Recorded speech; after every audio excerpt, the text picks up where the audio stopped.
Is there a point that you get to and you say, you know what, I'm ready enough, I can just live my life now and I don't have to do this anymore? The most important question is, how do you guys feel about my scarf? Is it too much? Not enough. No, I like it. I like it. It could be a little louder. A little bit brighter, maybe? Yeah, a lot of heat gets lost out of your... So nice. Hey friends, welcome back. My name is Jason, and the three of us here are preparedness-minded individuals. This is Bill, and this is my friend Nate. Bill's my friend too. Some days. Some days. Anyway, we're discussing preparedness and the concept of when are you finished? When are you done prepping? Is there such a thing? So that's my first question for you guys is when are you done? Is that even a thing?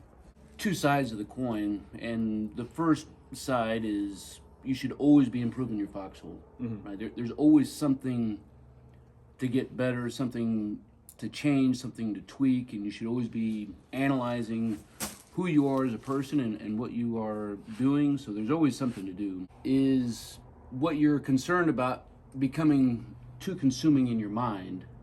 And I see a lot of people out in the world who just are absolutely ape-tastic about things, but don't stand ready to do the ordinary and the daily. So there should always be a little bit of a friction in there. If I need to do more, but do I really need to go out and buy a $5,000 set of NVDs to get ready for something when there's probably better applications for that $5,000? When they won't do push-ups or Right. run. Yeah. Yeah. So Nate, what are your thoughts? Are you ever done? Is there a point where you say, like, I've got this many bags of rice and beans, you know what, that is enough? Yeah. Jesus tells us, don't worry, and then goes on, don't get caught up in anxiety, don't worry, and then goes on and and expresses his frustration at the human beings around him and says, but also don't be foolish, be wise. What's wrong with you people, he's saying. You can look at the clouds in the sky and you can anticipate what's likely going to happen next and take appropriate steps. Get an umbrella, whatever. Why can't you do that with the rest of life? So don't give in to fear. Don't be worried. But also don't be foolish. And then the third thing is that he's always saying, teaching us to love people. And the way that I see that playing out is you've got people that they cannot look at reality because it scares them too much. It stirs up anxiety too much. And so anytime there's something that might make them begin to realize that we're all kind of living on a cruise ship, we're living on life support. In our community, it takes 30 semi-trucks every week to keep everybody alive, and there's 1,000 different things that could interrupt that in a catastrophic way. And man, that's so scary. Turn that off. Let's not pay attention to that. Just cover your head. Just with the cover. blanket. The monster's not there. Yeah. And they think, you know what? I'm just going to trust the Lord and not think about that. Well, you're disobeying the Lord by being foolish. The other version of worry in that is where you say, you know what, I will give a little bit of attention to that, and I'll take stock of my life. I see that I have three guns and a week's worth of food. The dude goes out and buys 3 more guns and 5 more weeks worth of food, and so now their family, he's got 6 guns and 6 weeks worth of food. Congratulations, you've now let your family down at week 6. And now become a danger to your community at week 6, instead of at week 1. And how many guns can you shoot at one time? Right, that's right. I can do 4. Yeah, 4 is my record. If I stack it, Stacking triggers. Stacking triggers. I eat pineapple in the wintertime in southern Appalachia. Yeah. I love that. I'm so grateful for it. To fail to recognize that is to fail to be grateful for the life that I have. Maybe we get to a place where we feel complacent. For me and mine, hey, me and my family, we're good. We got our stacks of beans and my rifles pointed out. But man, what a small life.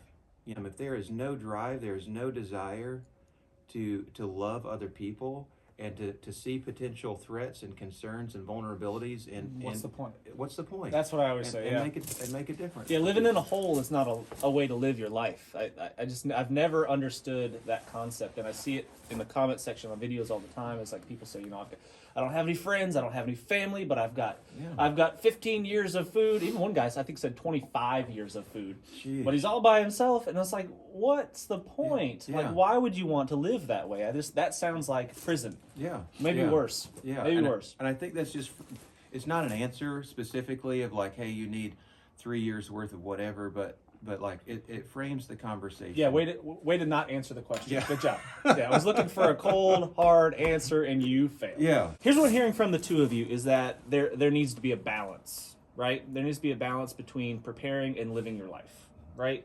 And going too far down the hole of preparedness can distract you from the things that are really important. Is that kind of what I'm picking up from you guys? Yeah, no doubt. If we all look back at our lives and the things that we've spent money and time on, and all of the junk that we bought, all of the crap things that we invested our time in, and said, you know what, it would have been better had I known then what I know now to maybe wait an extra 6 months or an extra year to invest in something that I know is going to do. So there's a lot of experimentation, and I don't want to discredit anybody from trying new things, but sometimes some of those bigger purchases, you got to wait and really do some research and get some hands on some things The before buy once, cry once kind of premise. exactly. Should you prep for other people? So this is a tough one, and I think this is oftentimes argued on the interwebs is, should you be preparing for other people? When I say other people, I mean close family, brothers and sisters and close friends and people in your local community. Should you be preparing for those people as well? So let's say I get to a point where I feel comfortable with my own family's preparations. I get to you can never be done in my opinion, but let's say I get to a comfortable point. Should then I start focusing on preparing for the other people around me? And you're right, because I see it in my channel down in the comments, like, screw all your neighbors. You can't trust anybody. You can't do it. Yeah. Oh, by the way, before I forget, you are Bill Stoker. Your channel Most is days, Stoker-matic. Stoker-matic. Stoker-matic. That's right. All Like automatic. Not Or like hydromatic. automatic, but Stoker. That's right. Okay, look him up. One of the best ways to prepare for other people is to live and walk alongside them. Get to know them. When they have a tree that falls down, go help them clear the tree. When they have other issues or ailments, you go and be present. That presence will do actually two things. It will tell you what kind of people that you're living with or living around, especially in your community, but also tell you what those actual needs are that they have. When it comes to like family and close friends, it's easy once you get in a prepared mindset to lose trust in humanity. It is so easy to see the darkness in other people, whether they're brother, sister, mother, father, all the people that they're going to betray me. What kind of life are you living when that is what you see in other people is all that darkness? Yeah, I used to listen to these like post-apocalyptic books from time to time on audiobook when I was working. I listened to quite a few of them, half a dozen or so, and then I got to a point at the end. I was like, you know what? I gotta stop listening to these books because they're making me paranoid about everything. I was like, this is ridiculous. Like you can't trust anyone. You can't rely on anything for any reason. And I was like, you know what? I gotta stop. Stop. Yeah. Piggybacking on what Bill said, that your love for people should always be greater than your ability. Like there's wrong things in the world that are happening all the time that I wish I could just say no. Yeah, it's enough of that. Enough of that. Part of what we need to be doing is we need to be getting to know all the people in our life, our neighbors, our friends, things like that, and just know what their strong parts are, their weak parts, who you can trust and who you can trust in what ways and whatever. Part of what we're doing right now is looking out for other people by having this conversation and posting it on the internet is hopefully somebody listens to this and they maybe we can encourage somebody to make wiser decisions in their life. That is the goal, right? I mean, that's the whole purpose behind making videos. My whole purpose behind making videos, I don't know if you've caught on, but hopefully you have, is that I want to inspire people to live their lives to the fullest and not live their lives in fear. That's my whole point in making videos. I might be showing you how to tie a knot or rub two sticks together, but that's not really the purpose of the video. It's that you are prepared enough to go out and enjoy your life and share it with the people around you, share it with your kids and experience awesome things in your life and not just look back and be like, well, I stacked rice and beans to the roof, but I really didn't do anything. Very unfortunate if you went through life and looked back and didn't have much to show for it other than a few ammo cans of filled full of 5.56, right? So that's the whole point for the reason why I do what I do. But I want to know from you guys, if getting back on track here, it sounds like to me, and I feel exactly the same way you guys do. Your preparations are the most important thing you can prepare is probably your community and the friends and the network and your family and the people around you, because that's who you're going to be reliant upon if things should go south, right? Even when things don't go south, that's who you rely on. If you broke down on the side of the road, who do you call? Or you just have some feelings that come up, and you Yeah. gotta call your friend. Yeah, you know, you just need someone to Yeah. cry with. Yeah, just need a good cry. Right. Just need to have a good cry. Once a week or so, I call it, hey, I cry, and Only then I feel once? better. Yeah. Yeah. Oh, twice? You're a two-timer. You got those are rookie numbers. You got to pump those babies Yeah, up. I'm very busy. Yeah. All right. So getting back on track, yes, community I think is so important. It's probably number one. Are there minimum requirements? Do you guys, when someone asks you and says, hey, like, what should I be doing? If, let's say they're just getting started out, you know, they say, what should I be doing? How much do I need? What do I do here? Do you have like a minimum requirement that you would suggest to somebody for as far as food and all the stuff? Basically, yes, but no. Thank you. Thanks for watching. and We'll see you next time. Yeah, same. I agree with that completely. I'm a little against the packing list mentality. I'm more of a guy who says, what are the areas that I need to have emphasis and focus on? So food, fire, water, shelter, first aid, navigation, communication, maintaining a core body temperature, communication, and most importantly, your virtues. Just like with our kits that we carry, I have a layer 1 kit. It's what's on my person, like physically in my pockets. Maybe we should do a gear dump and see what we're all carrying. And then the next layer is now I have a backpack and some load-bearing equipment. After that, I have what's in my vehicle. After that, I have what's in my house. And so you keep layering all of these things, knowing that there's absolutely no telling what the situation is going to call for what you need.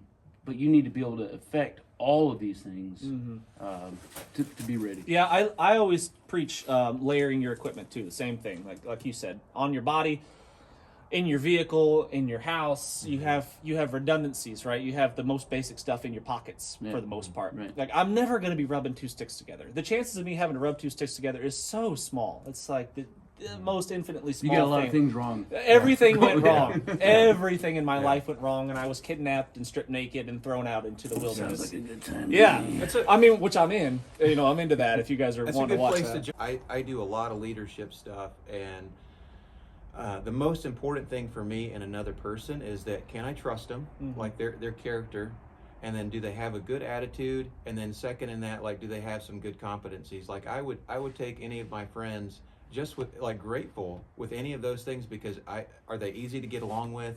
Are they divisive? Any of those sort of, like, I don't care how much rice and beans and bullets and whatever else you've got. If you're a divisive person that I can't trust, that I enter you into the group and all of a sudden there's drama and friction. Like, I hate that. Get away from me. Yeah. I want somebody that's easy to get along with, that helps me maintain my good attitude in the face of adversity.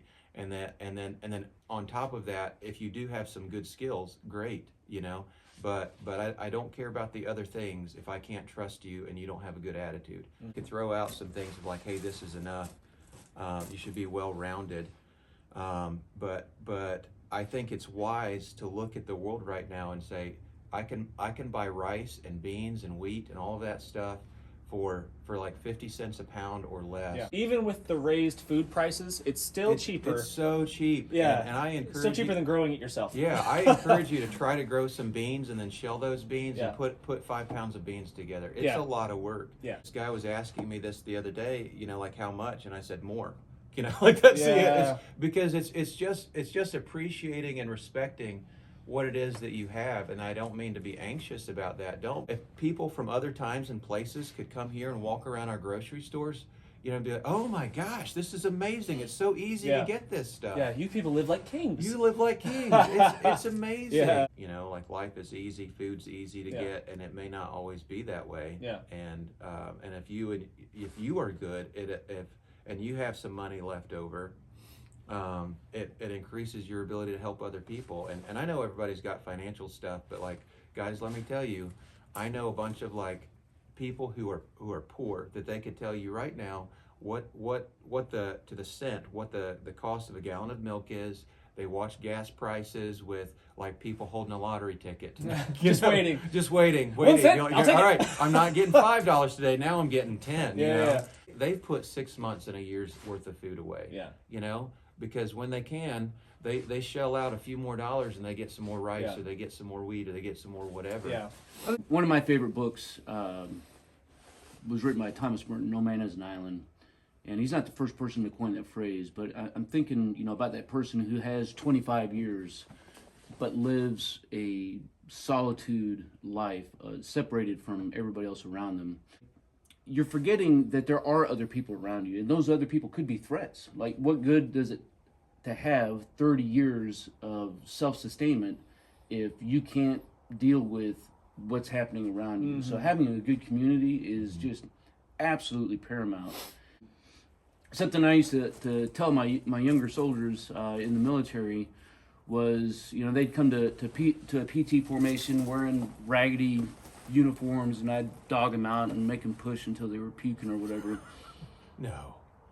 Most, yeah, it's true. But I was like, look, guys, if you, because you got a clothing allowance to go buy replacement uniforms, but it all goes to beer. If we're being honest, it all goes to beer. If you said, this paycheck, I'm gonna go buy one set of shorts, one set of uniform item, one new piece of headgear, one new set of patches or whatever. You don't have to go crazy and go into crazy debt to get right. Yeah. You could go to the grocery store and buy one bag of rice extra a month. Yeah. And imagine what that's going to do. And now, in some ways, it's an investment because it's going to be more expensive next year. Yeah. And so now you're actually saving money by being able to work like I'm this. a big fan of that as well. But what do you think about the sense of urgency? A lot of people right now, especially with things that are going on in the world, understandably have a real sense of urgency, and they feel like I've got to make all this happen right now. And it seems very overwhelming. What would you say to someone in that situation right now? Great, yeah. Have your sense of urgency. Don't do something stupid in that, like buying 3 more guns when you've already got 3 instead of food. If you look at white rice and wheat, it never goes bad. They found wheat from 5,000 years ago in clay pots in Egypt that's still germinated, which means it has nearly its full nutritional value or its full nutritional value. Great. It costs about $2,000 to put the nutritional value, the caloric needs for a family for a year away.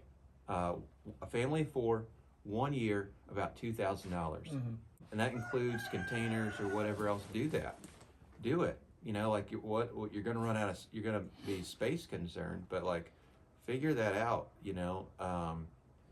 And the neat thing about those, like those 2 things, like you don't have to worry about rotation of this and rotation of that, and if things are going to go bad, it's not going to go bad.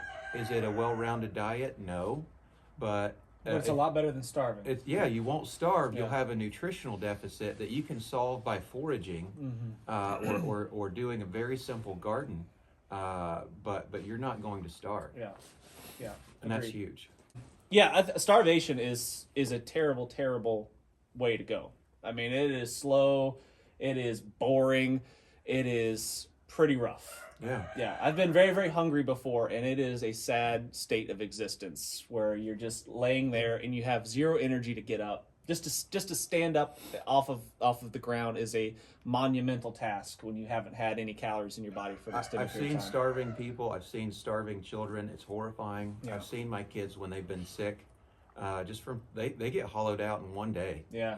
Like they're scrawny little kids. Skinny little kids don't have much in the tank. Mm-hmm. Yeah, no reserves. Yeah. Sorry about the rooster. Yeah. Deal with it.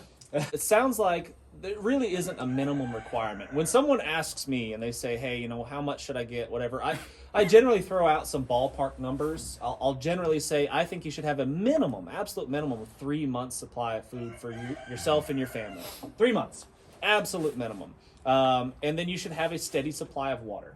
If a renewable source of water, clean drinking water, and a way to filter it, or however you plan on doing that. And if you live in the city, that's a lot more challenging than most people would probably anticipate. So right now, think about your situation. If you live in an urban area and you are supplied city water, if that stops flowing for some reason, or it's contaminated and they tell you to stop drinking it, what will you do? If you don't have an answer to that, you need to come up with a solution to that problem right now. So those are kind of my minimums. You need to have minimum 3 months supply of food.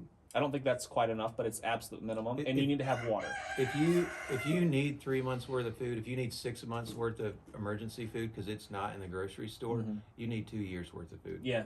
We know enough about how fragile our society is and all those sort of things. Like if there hasn't been the food trucks coming,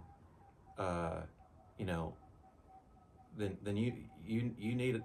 You're in it for the long haul. There is no like 6 weeks of eating beans and rice in a disaster situation, and with no signs of help, and it's not the long term. Yeah, but here's the thing though. So what are we preparing for, right? So I've got another friend that has mentioned comments like he's spent his entire life, preparing, right? He's been a hardcore prepper his whole life. He's got all the stuff. He's doing the radios and all the stuff. Yeah. Right. But he says discouragingly that what am I preparing for?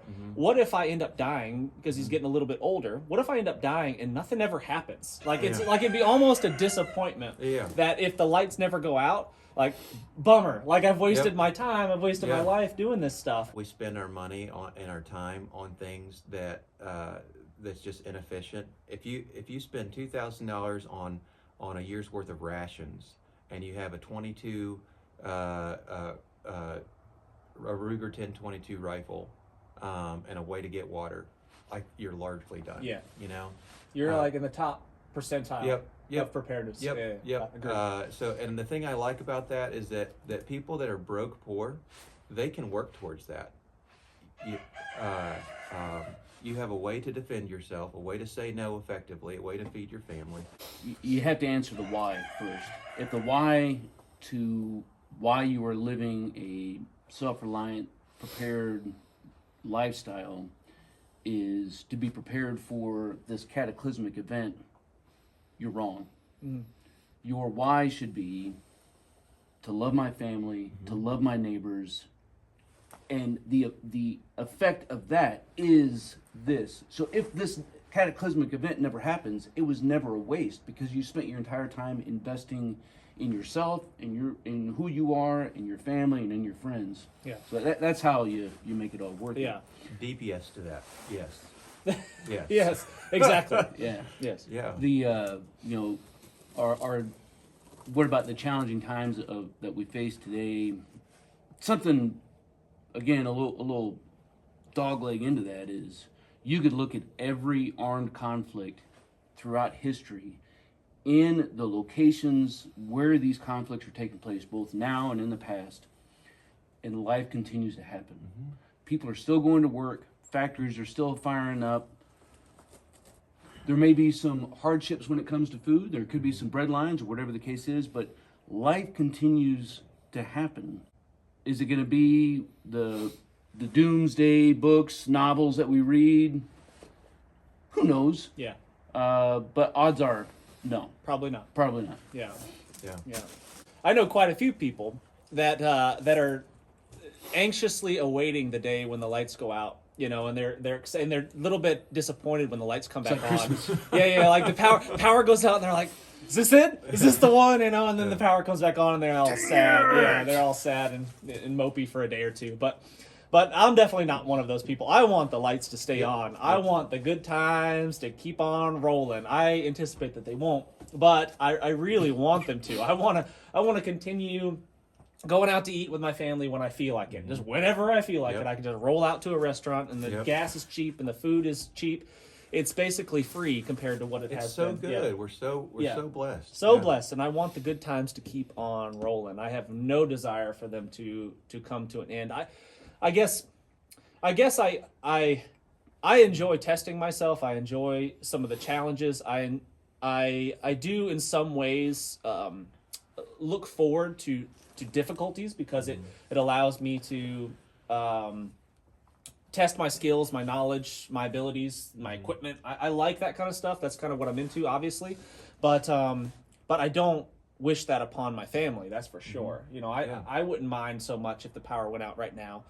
I would embrace a little bit of the suffering for at least a little while, until I got tired of it. Yeah, and I would be grievously sad for all the people that aren't going to be okay. Yeah, you know, which would be a lot. Yeah, and I would, if the lights go out, like I'll be okay for a little bit, but like emotionally I will be so sad and having a lot of conversations with God because of all the people that aren't okay. Right. You know, and that's partly what these videos are about. A lot of people think, you know, if things go bad, I'm just going to drive to so-and-so's house, to this person or this person.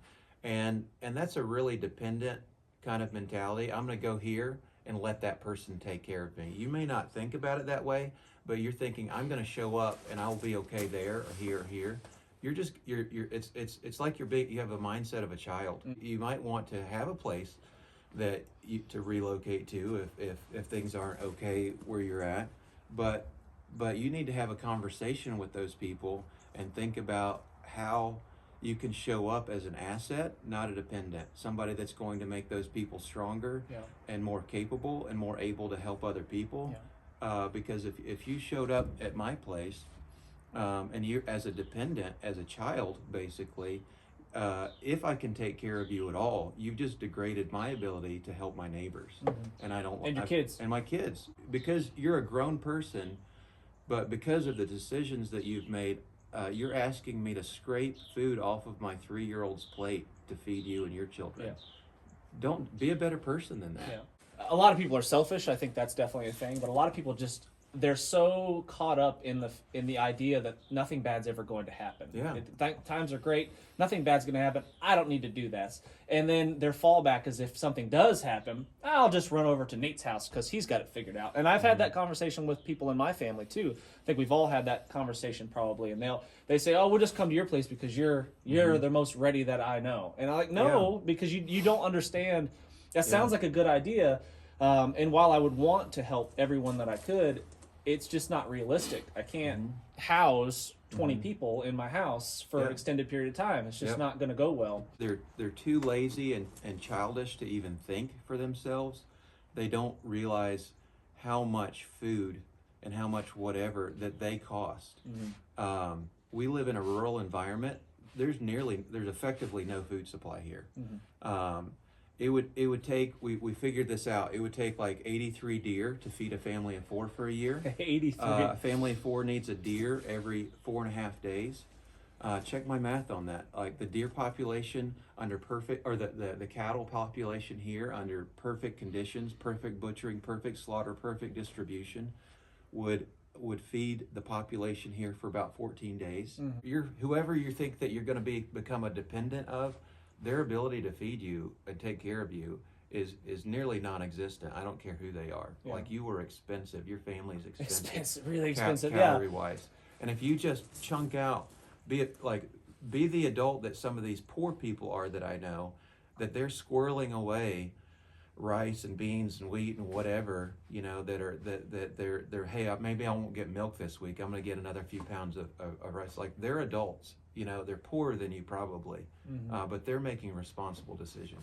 Yeah, that goes back to my earlier question: is should we prepare for others? And yes, and I think the most important thing that we can do to prepare for others is try to spread the good word, educate them as much as you possibly can on things that they could be doing to provide for their own families. Because, it's not a plan just to go to run somebody else's house and expect them to take care of you. That is not a plan. Like you said, it's super childish. It's infantile to think that you can just show up. I can just show up to Bill's house and, "Bill, feed me. I need a spare set of clothes." Coffee and eggs. Yeah. Where am I going to sleep? Fresh linens, please. Like it's Off just, my pillow. it's ridiculous to think that you could do something like that.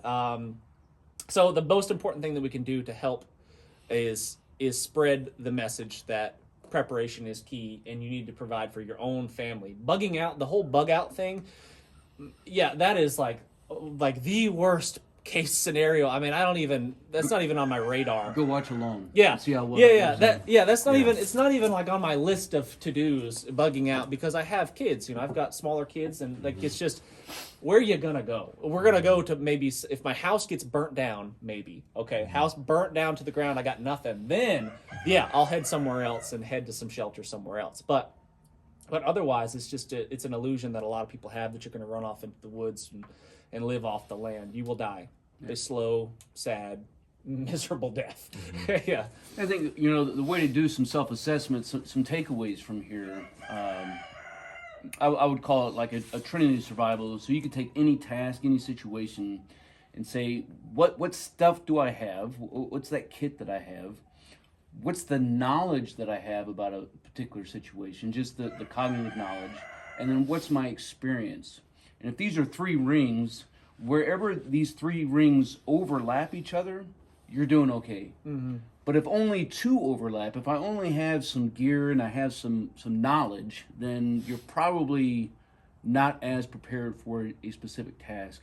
Or if I only have some knowledge and I have some experience, but I don't have the kit, I don't have the gear, again, you're lacking. You might be able to fake your way through it. The 3-legged stool will fall over. Okay. But do that. Take a specific, how am I going to stay warm?